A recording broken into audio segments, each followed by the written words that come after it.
All right, let's jump right in.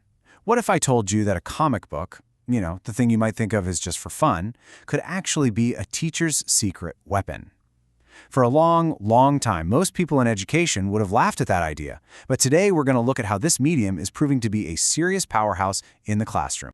That's a pretty powerful statement, right? It comes from Gene Luen-Young, who's not just an award-winning cartoonist, but was also a high school teacher for years. For him, a comic he picked up in the 5th grade wasn't just a fun read. It was a lightning bolt. It completely changed the course of his life. But here's the thing. For years, Gene was living this kind of double life. See, during the day, he was Mr. Yang, the serious high school teacher. But at night, he was Gene Yang, the comic book creator. And he worked really hard to make sure those two worlds never, ever overlapped. And it's so interesting why he felt that way. He just had this gut feeling that his passion for comics had no place in a real academic classroom. And when he finally did tell his students about his side hustle, hoping they'd think he was cool, well, their reaction pretty much confirmed his worst fears. To them, it just made him seem kinda dorky. His students, being teenagers, immediately saw an opening. They figured out that his love of comics was the perfect way to get him completely off topic. They would just derail entire lessons with these endless debates about superheroes. And for him, this seemed to prove his point.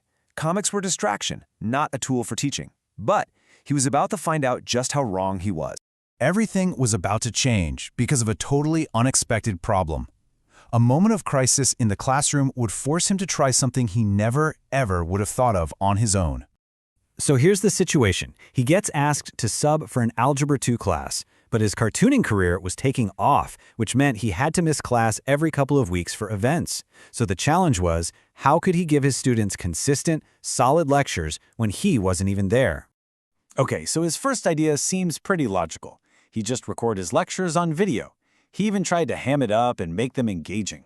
But the feedback he got from his students was, well, let's just say they did not hold back. They basically told him, Mr. Yang, if we think you're boring in person, on video you are just unbearable. Ouch. The videos were a complete failure. So with his back completely against the wall and totally out of ideas, he turned to the one thing he knew best. He started drawing his Algebra 2 lectures as comic books and just handed out the pages to his students. This wasn't some grand educational theory he was testing. It was pure desperation. And you won't believe what happened. It worked. It really worked. The students absolutely loved the comic book lectures. They got so into them, they started asking for the comic versions even on days when he was in class. As he put it, it was like they liked the cartoon version of him way more than the real. So why was this so incredibly effective? Well, he figured out it came down to two really important things.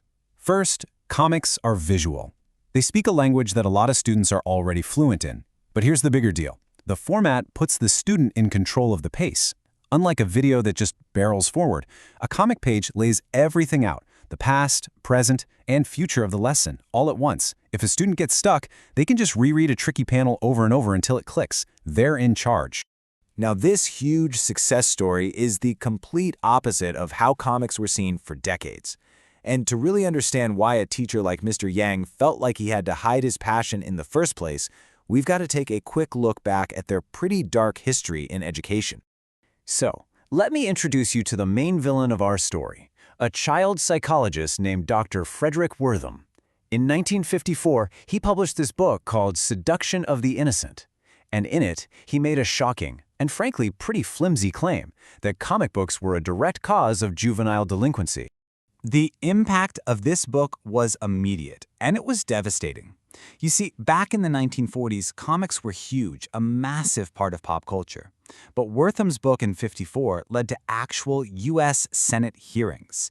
And even though the hearings didn't really prove anything, the damage was done. The reputation of comics was destroyed for decades. It really wasn't until the 1970s that they slowly started to recover. But that was the past. Today, the story is completely different. It's a story of redemption. Educators are finally reclaiming comics and recognizing them as the powerful learning tool they've always been. And get this, at the very same high school where Gene Yang once felt like he had to hide his passion, comics are now a normal part of the curriculum. Teachers there are using them to teach literature and film analysis. Students are even making their own comic book essays. And graphic novels, including Yang's own book, American-Born Chinese, are required reading in English class. And the data we have now is just stunning.